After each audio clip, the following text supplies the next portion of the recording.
Hey, hello everyone. Very good evening to all of you guys. Let's wait a couple of more minutes. People still joining, and then we will start. Okay.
Hey, hi everyone. I hope everyone's doing extremely fine. Let's start the session.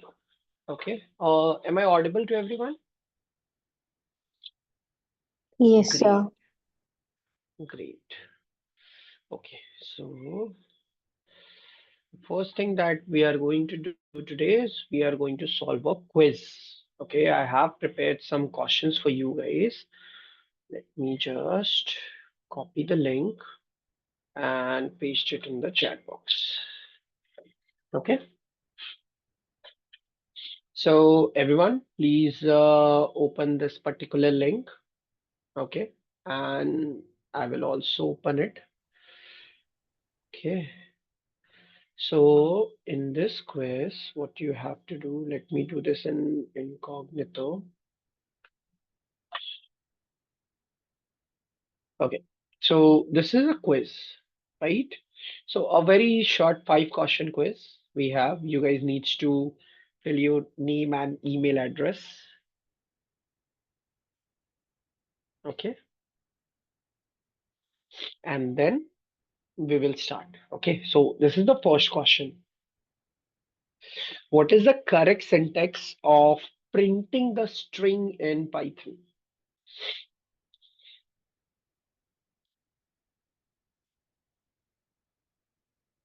Look closely, huh?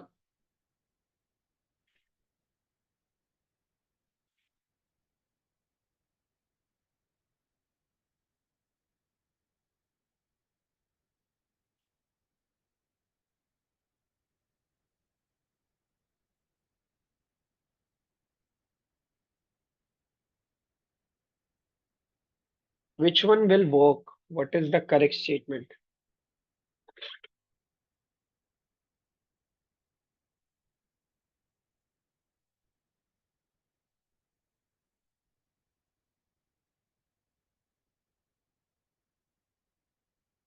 Not done. Okay, Madhusudan, but you have to answer, so give the answer as well. Okay, C. so some people said C. Okay, why not A? Why we are not choosing A?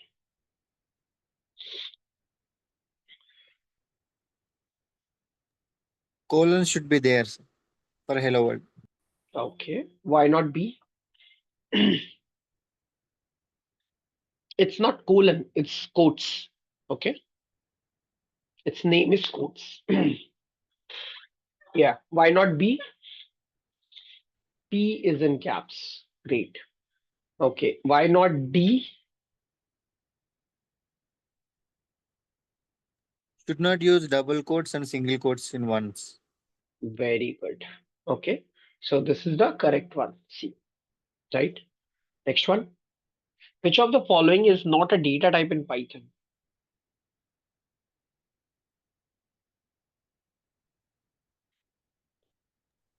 D, sir. D. That is the Roman. Okay. Then how to define an integer variable in Python? Okay. D, Oh, sir. this is not correct. Okay, this is the main question. Which one is correct? D. Okay. X is equal to 5. This is how we are defining the variable. What is the name of the function to check the data type of a variable? Type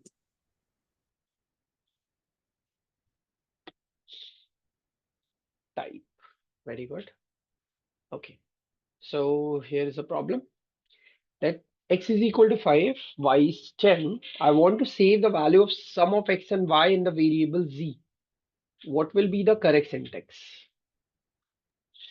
z equal to x plus y. Z equal to x plus y.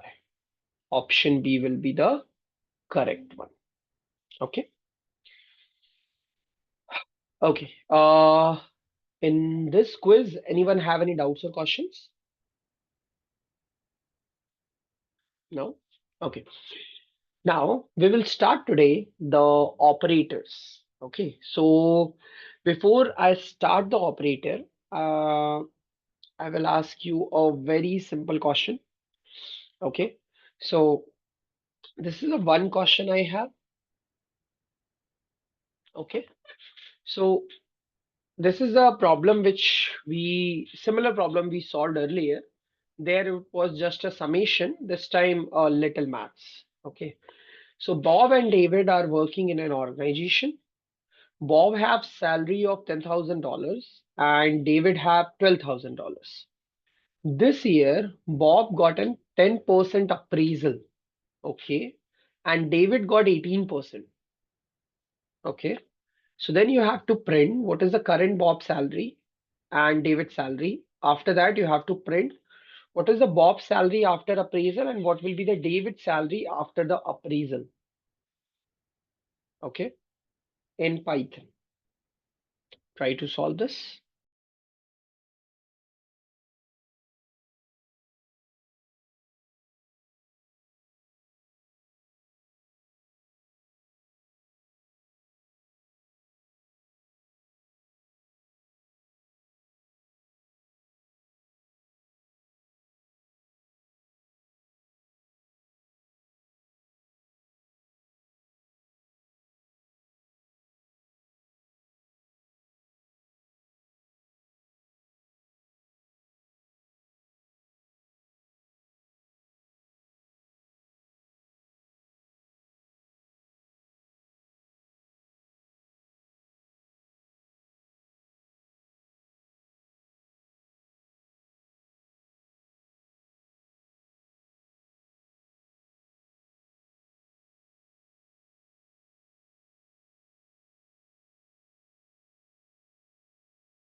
Anyone, guys? No? Okay, it's a very simple question, but yeah, I will solve this question after we will discuss the operators. Okay, especially the arithmetical operator. Okay, so into the Python, we learned about the variables. Okay, now we are going to learn about the operators. Okay, so just like into the maths, we require some operators to solve the problems. Okay, like addition, subtraction, multiplication, division. Similarly, we also need operators in Python as well. Okay, so there are mainly, primarily three types of operator. There are some more operator like bitwise operator is also there. Okay, so we are going to learn today the arithmetical operator. Okay, arithmetic means mathematical. Okay, so what are the mathematical operator? So the mathematical operators is basically the operator which is performing the computations, mathematical computations. Okay, so it is actually divided into three parts. These are the all arithmetical operator that we have. First one is addition. Everyone knows about it. Subtraction, multiplication, and division. These are the symbols or the operators. Okay. Now, just a second.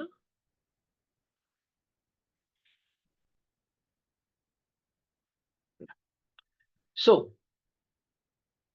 these four operators that the number of operator that we have over here. Okay, 18 cells hidden.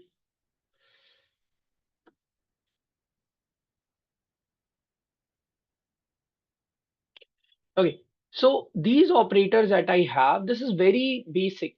Okay, everyone knows about it. Okay, addition, subtraction, multiplication, and division.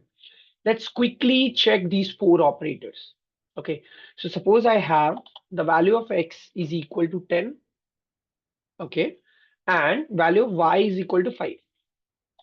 Right, I have taken two variables. Now I will apply my addition. So x plus y, 15, x minus y, so 10 minus 5 would be 5, x multiply by y, this will be 50, and x divide by y, that is 10 divided by 5, so that will be 2. Okay, one thing in the operator, when you perform addition, subtraction, and multiplication, okay, and both the numbers are integer, then the output will also be an integer value. Okay, if any of the number is boolean, sorry, not boolean, if any of the number is float, for example 10.5, 10.7, the output of these three will also become float. Okay, but in division, if you are having two integers, still it will return you a float value. Okay, so that's a very basic concept, but yeah, keep this in mind. So these are the four basic operators, and this is how we can use it. Anyone have any doubts in these four operators? I think it's a basic maths, right? I'm not, I don't think so anyone will have a doubt in addition and subtractions. Now, coming to the next part, which is called as a floor division and a modulo operator. Okay, these two are very interesting operator and very useful operators in Python. Now let's try to understand them one by one. Okay, so what is a floor division? It is also known as integer division, and in the normal division it is a single slash. In the floor division or the integer division, it is double slash. Okay, so floor division or integer division divides the numerator and denominator, and it returns the integer part of the quotient and discard the decimal part of the quotient. Now, what does it mean? Let's try to understand. Okay, so for example, if I'm dividing 5 by 3, okay, so if you divide 5 with 3, then you will get 1.66666. It will go up to infinity. Okay, now if you simply write 5 floor division instead of 1 division sign, if you write 2, then it will become floor division. So into the floor division, what happens is it basically discard, okay, focus on this word, is basically discard the decimal part and return you only the integer part. Okay,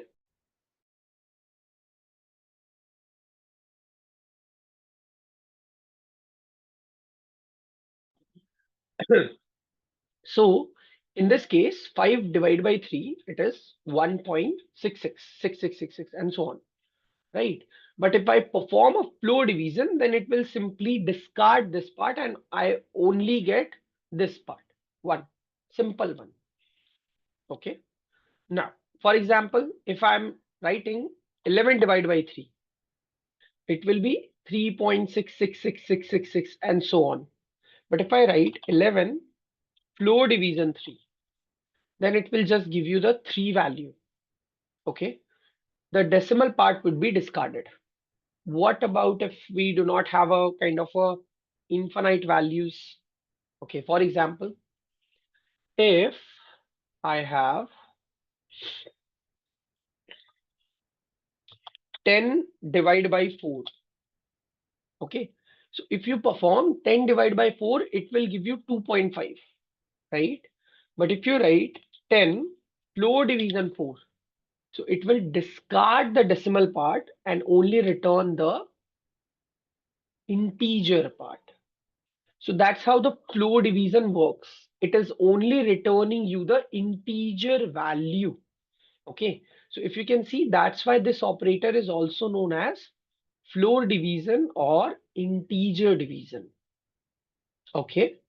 Now, there is a one note that you have to understand. Whenever your numerator is less than the denominator, okay, the floor division will give you always the value 0. Why? For example, if I'm dividing 8 by, let's say 16, so it will give me the value what? 0.5, 1 by 2 or 0.5. But if you perform a floor division, then it will return 0. Why? Because this is the decimal part. This is the this is the integer part. The 0 is basically the integer part.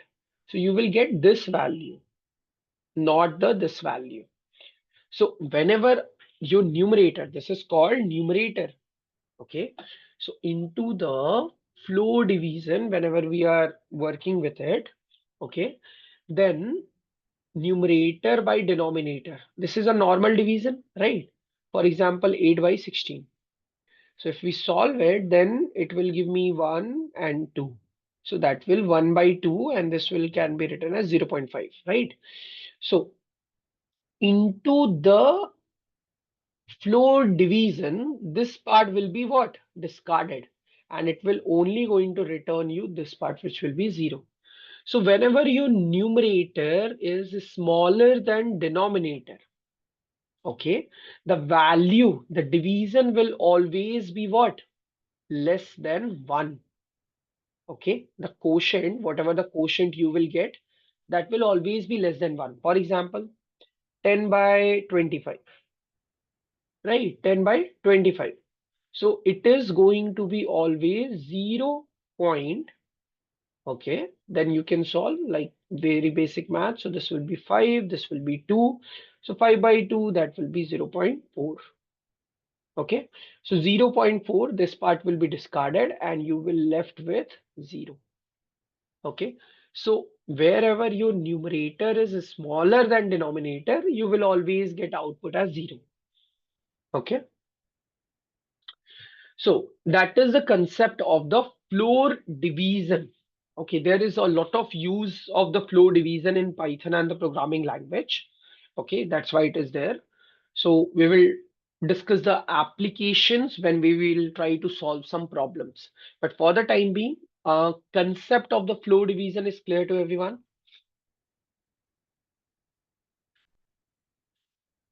Yes, sir. Anyone have any doubts into it?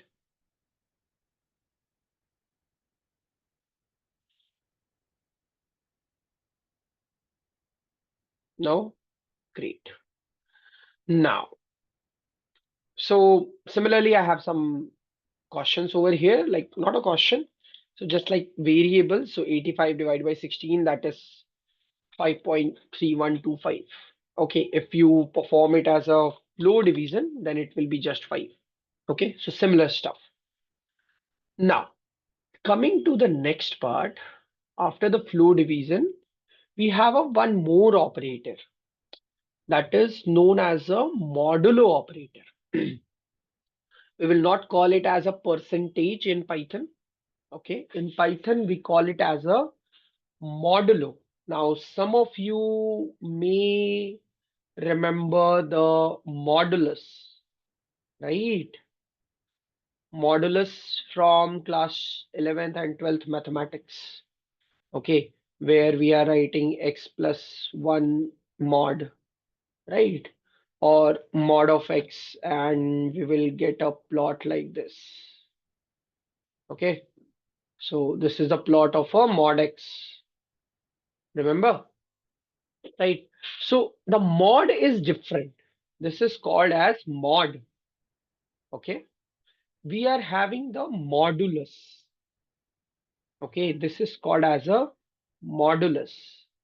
And it's very simple to understand. Okay. When we are performing a division, so what we are having, let's suppose 10 by 5. Okay. What will be the output? 2 or 2 by 1 or maybe 2. Now, whenever we are performing a division, there are a couple of things happen. Okay. Let's break this into a very basic class third, fourth mathematics. Okay. So this is 10. So I can write it like this. Okay. It should be divided by 5, right? How many times it will go?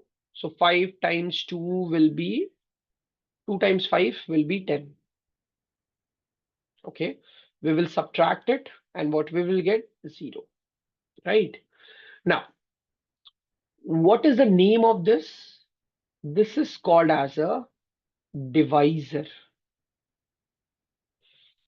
Okay. This is called as divisor. What is this 10?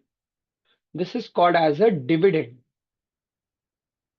Okay. Dividend. Very basic primary level stuff. This is called as a quotient.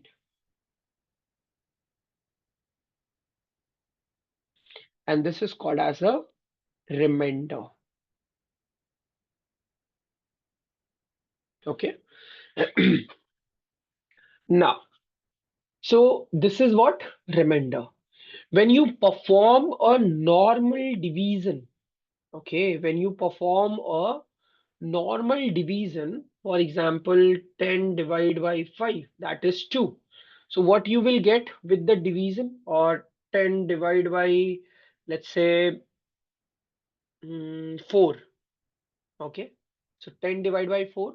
So 4 times 2, that will be 2 point, then 5. Okay. So this is a normal division. When you perform the division, A by B or numerator by denominator, P by Q, whatever you will call, it is returning the quotient. Okay. So your division operator return the quotient. Flow division operator returns the integer part of the quotient, right? It will return the quotient whether it is decimal or it is just an integer. Flow division will always return integer part. On the other hand, modulo operator will basically returns the remainder. Okay, what it will return? Instead of dividing it completely, it will return you the remainder. For example, if I'm dividing 10 by 4, okay, so 2 times 10 will be 8. Sorry, 2 times 4 will be 8 and this will be 2, right? So this is my divisor, this is my dividend, this is the quotient, okay, and this is what? Remainder. So if I write 10 modulo 4, then the output will be 2. Okay, that is the remainder. Or if I'm writing, let's say 17, yeah, let's say 17, divide by 4, okay, or let's say 14, divide by 4, then again the remainder will be 2. Okay, 12 is completely divisible. Or let's say we have written 15 divided by 6.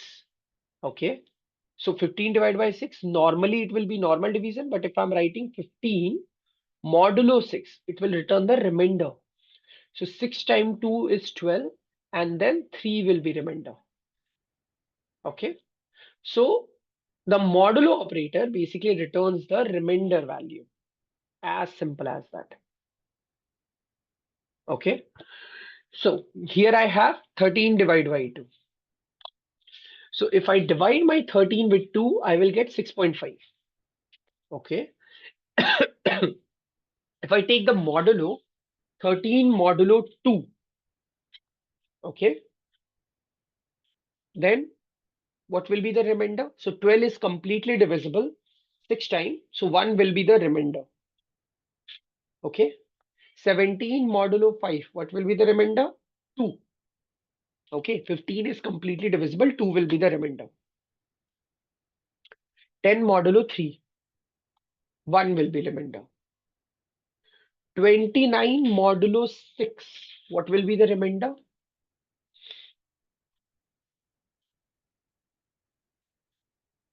29 modulo 6. Just divide it. What is the remainder? Just tell me. And this is not a Python question. This is a basic maths.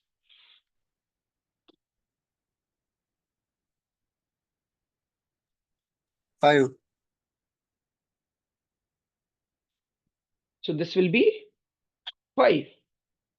Okay. 4 times 6 is 24, and then 5 will be the remainder. What will be the remainder over here? 9 modulo 35.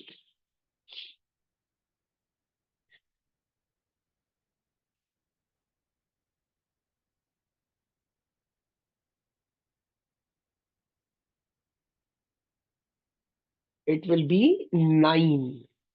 Okay. So now understand this part.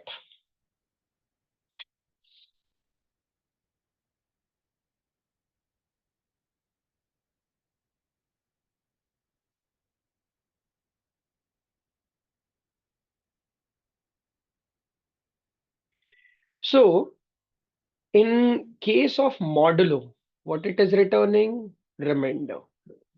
So if we have 9 divided by, what was the number? 35. Let's divide it basically. Okay. So it will be 9. This is 35. So if we go one time, then 35 times 1 would be 35, which is greater than this. So we have to go to the 0 times first. 35 times 0, that will be 0. And this is 9. So this is a quotient. This is a divisor, and this is a remainder. Okay. So in case of modulo, numerator modulo denominator. Okay. Whenever your numerator is smaller than denominator, the output will always be the numerator. Okay. When your numerator is smaller than denominator, the output will always be numerator. For example, 10 divided by 20. Okay. 10, sorry, not divide, it should be modulo. So 10 modulo 20. What will happen? So this is a normal division. So if we go one time, it will be greater. So it will go 0 time. So it will be 0 and output is 10. Remainder is what? 10. Okay. So that's why it will return the output as 10. So if you have numerator modulo denominator, this will be always numerator if numerator is less than denominator. Okay. And in case of floor division, numerator, floor division, denominator, this will be always 0 if numerator will be less than denominator. Okay. So these are the two basic stuff that you have to understand. Okay. If you don't remember it, that is still okay. But you must remember the functionality that if it is a modulo operator, then it should be a numerator. Sorry, it should be a remainder. Return the remainder. Okay. This operator have a very vast application. Okay. Why? Because if two values I'm applying let's say I have a value A and B, A modulo B. Okay. If A is completely divisible by B, then this will always result in 0. For example, 4 by 4 modulo 2. What will be the remainder? 0. Why? Because 4 is divisible by 2. 30 modulo 2. What will be the remainder? 0. Why? Because 30 is completely divisible. Okay, 40 modulo 10. What will be the output? 0. Why? Because 40 is completely divisible. So with the help of a modulo operator, you can actually check whether the two numbers are divisible with each other or not. Okay, if the output is 0, then it is divisible. If it is non-zero, then it is not divisible. As simple as that. Okay, if I ask you 84 modulo 6, is it divisible or not? You can just run it in Python and check whether it is divisible or not. Let's do that. 84 modulo 6. Yeah, output is 0. So 14 times 6 is basically 84. Okay. Now if I ask, okay, tell me whether um, this number is divisible is, I just randomly written a number, is divisible by this number. Okay, whether this number is divisible by this number. So if you go manually, it will take a lot of time. If I just wanted to know in Python, I will just put a mod operator over here and I will check. Okay, the output is not 0. Okay, it's a non-zero number. So if it is a non-zero number, then it is not divisible. If it is a zero-based number, then it will be divisible. As simple as that. For example, if I just add a 1 0 and I divide it with 10. Now, it this will be divisible. Let's check it. Yes. So 10 will completely divide this number. So with the help of modulo, you can find out whether a particular number is divisible by another number or not. That's how the remainder works. So in a nutshell, modulo operator return the remainder of the division operation. When your numerator is less than denominator, modulo returns the numerator. Okay. Is this clear to everyone? Anyone have any doubts or questions over here?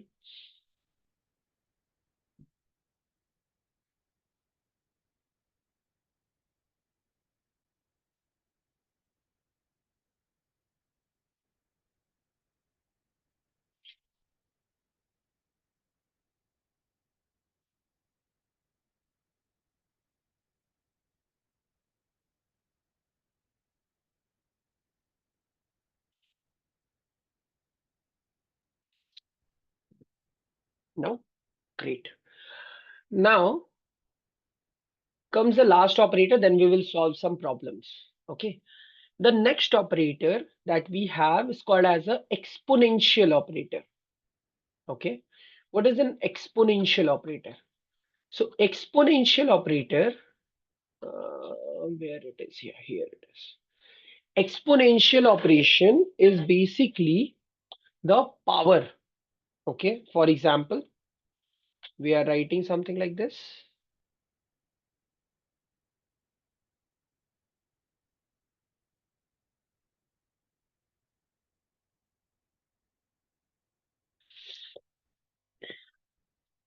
For example, let's say 10 to the power 2 or 10 square. What will be the value? 100. Okay. 2 to the power 4. What is the value? So you can calculate 2 multiply by 2 multiply by 2 multiply by 2. So 2 to the 4, 4 to the 8 to 16. That is 16. Okay. So how to do some exponential computation in Python? Okay. So exponential is also functionality. So there is a one way that if you want to compute 2 to the power 4, then you can write it something like this, 2 multiply by 4 times. But if I ask you, you have to calculate 2 to the power 1064. Okay, 2 to the power 1064. Now you cannot write it like this. It will take ages. Okay, so don't do that. So that's why we have a exponential operator in Python. So the multiplication operator that we have, okay, the multiplication operator that we have, it is like this, star, one asterisk. So this is for the multiplication. If you have a two asterisk, then it will become the exponential operator. Okay. When we have an exponential operator, then we have a whenever there is an exponent, for example, 10 to the power 2. So this means 10 will be multiplied two times and that will be the 100. Okay. That's what 10 square. So into the exponent, we call this as a base. This is known as base. And this is called as power. Okay. So in Python, how we can write this? So we have to write it in this format: base, then exponential operator, power. Okay. This will be the format: base, exponent, power. So what will be the base? It will take the power of it. Okay. So it's pretty simple. For example, this is what 3 multiplied by 3, which is the normal multiplication. This is also can be written as 3 to the power 2. So you can see if I'm writing 3 multiplied by 2, it will be 6. But if I'm putting 3 exponent 2, then it will be 9. Okay. For example, if I have to calculate 4 to the power 10. Okay. So here I have written 4 10 times and multiplied it together. This is the output when you are writing multiplying 4 10 times. Okay. This will be the output when you are multiplying. Instead of multiplication, you are using the base is what? 4. How many times it is multiplied? 10 times. 4 to the power 10. Okay. So this is 2 to the power 15.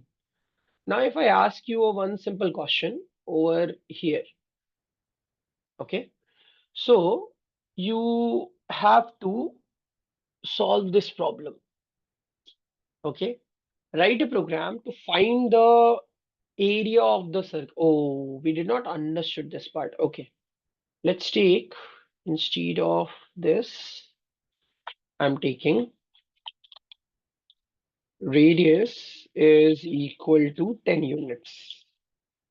Okay, so you have to write a program, okay, which is going to give me the area of a circle.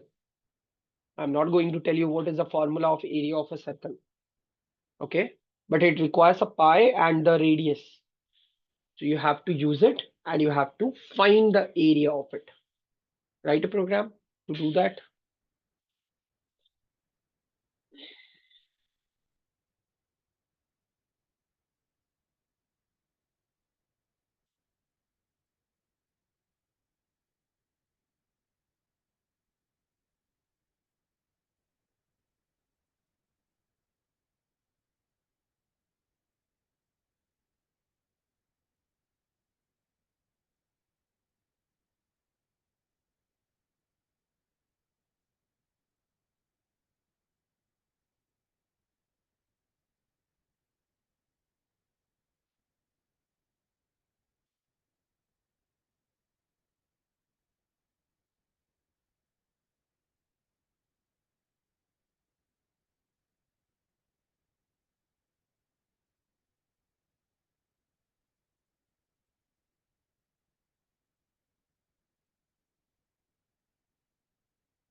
Pi into radius square. 314, Very sir. good. Very good, Sandhya. Yeah, very good. Who said 314? Lalita, very good. Yeah, that's a pretty simple code. Okay. So here basically I will teach you that how to take a one input from the user. So the main thing is area, how it can be calculated. You can actually create two variable. Let's do that for your code. So I will take one variable as radius is equal to 10, right? And I will take my pi value is equal to 3.14. So what is the area of radius? So it is pi r square. So pi will be multiplied with radius and we have to take the square of it. Okay. So ideally we have to put a bracket over here. Okay. There is a use of a bracket because first you have to calculate the radius square and then it should be multiplied by the pi. Okay. And then if you run it, then it will give you the output. Okay. Now, this program is clear to everyone. A very simple code I have created where your Python is giving you the area of a circle. Very simple, basic. Clear to everyone?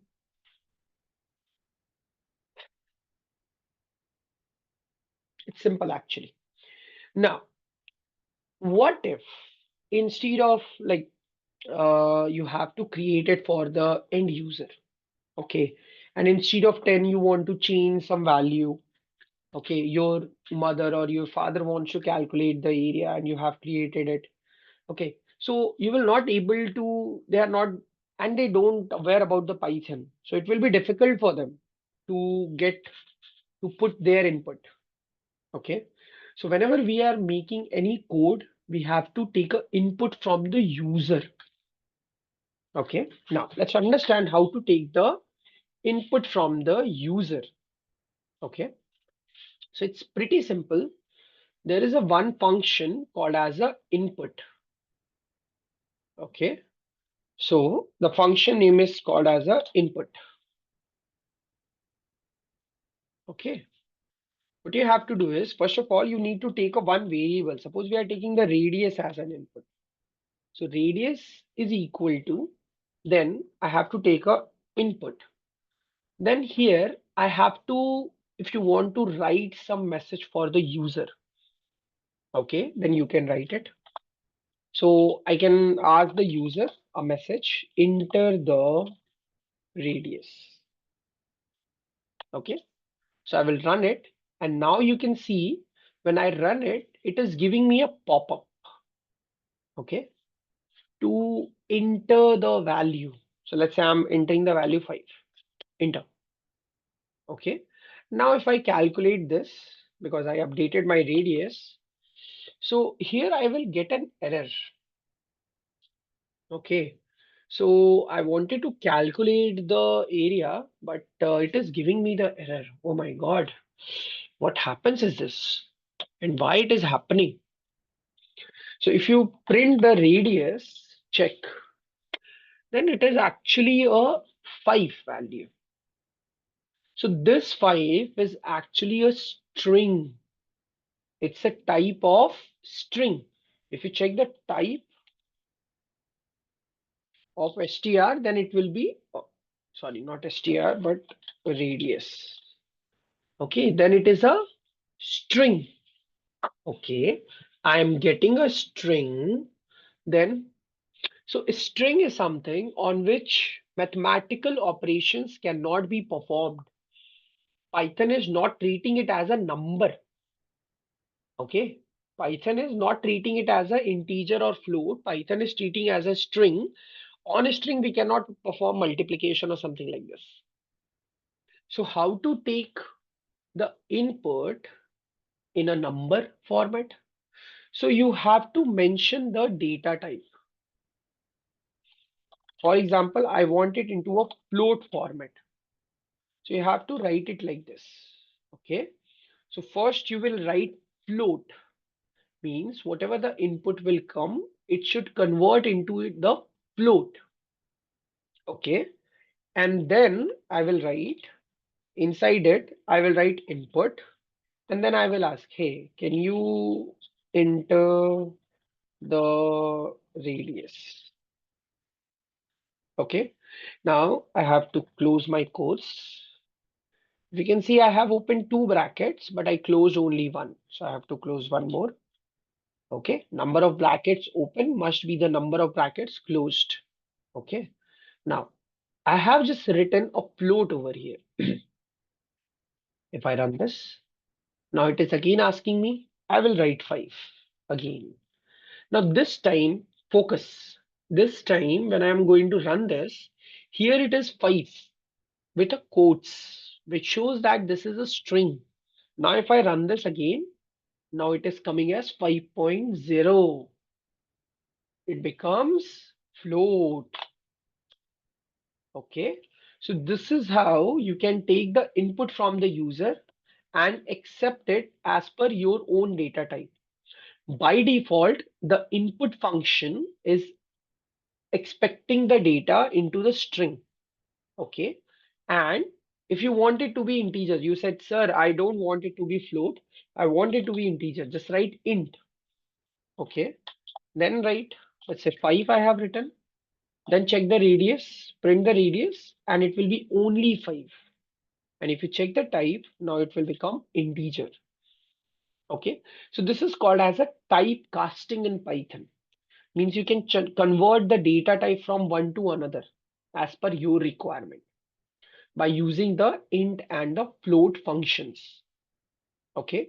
Now if I run, now it's what? It's an integer. Now if I run this, then it will give me the output. See, 78.5 would be the area. Okay. Let's suppose now this is something where I'm expecting the value from the user. So this is the radius. Okay. Now what is the area? So this will be the area. See how fast it is. Okay. If I want to, I have written a lot of programs below. Okay. So for example, if you have to find the square, area of a square, okay, calculate the area of a square. That is very simple.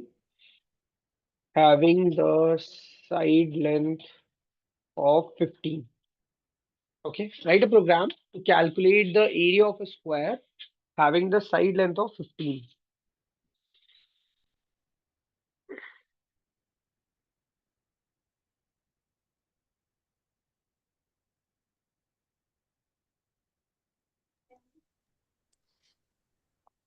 Two 25 है.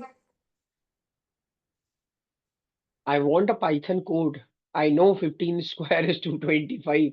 I know you guys are good in maths. Write it in Python. Create a one variable for the side, then take the square of it, then print it.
Yes, Sandhya, correct. Lalita, correct.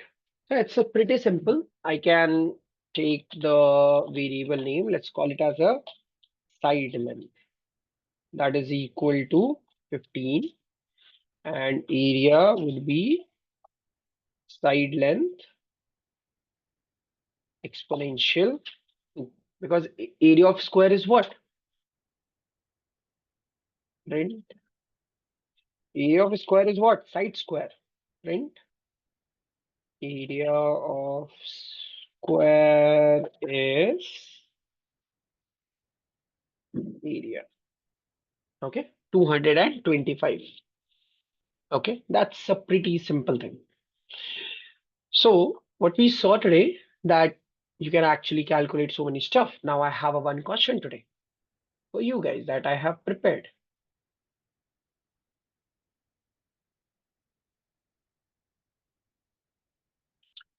Very simple question. You guys can easily print this, so I'm not asking these two value. Just write me these two. Okay. So Bob and David are working in an organization. Bob have a salary of $10,000 and David have $12,000. This year, Bob got 10% appraisal and David got 18%. Okay. Now you have to print what will be the salary after appraisal for the Bob and what will be the that for David.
Bob multiply by 10 divided by 100 plus Bob's salary. Okay.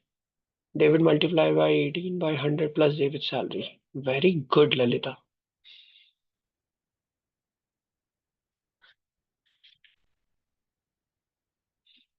Highly appreciated. Excellent work. Okay, guys. So this will be the assignment for today for you guys. It's not that much difficult. It's just a, again, it's just a basic maths. Always try to solve something on paper first.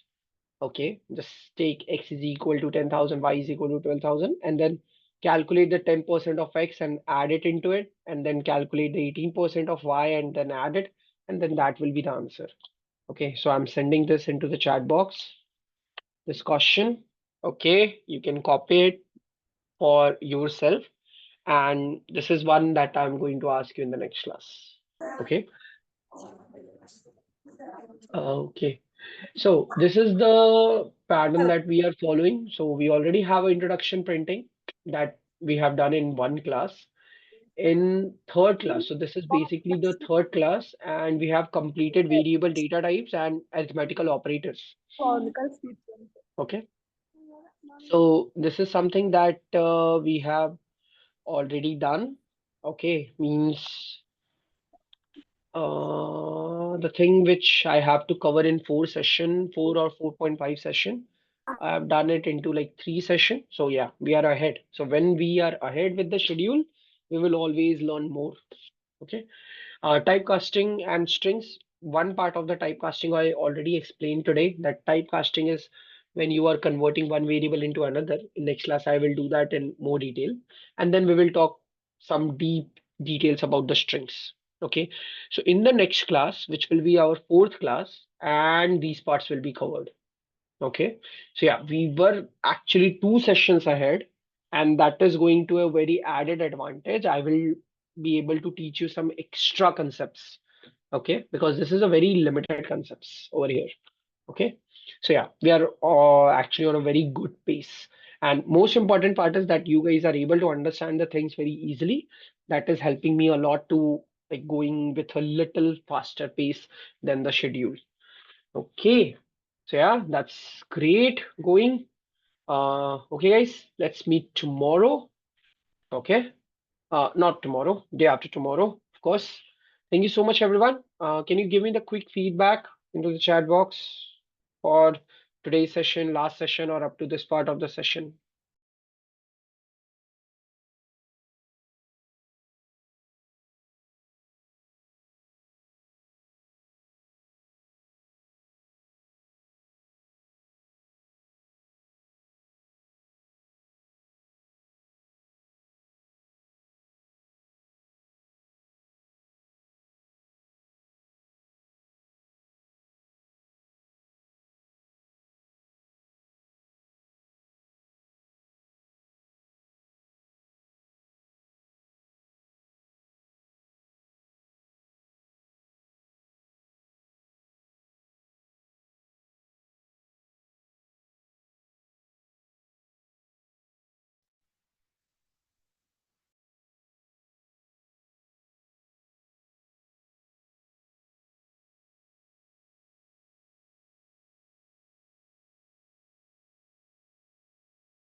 Yeah. Okay, guys. Thank you so much. Share YouTube link. I do not have that immediately.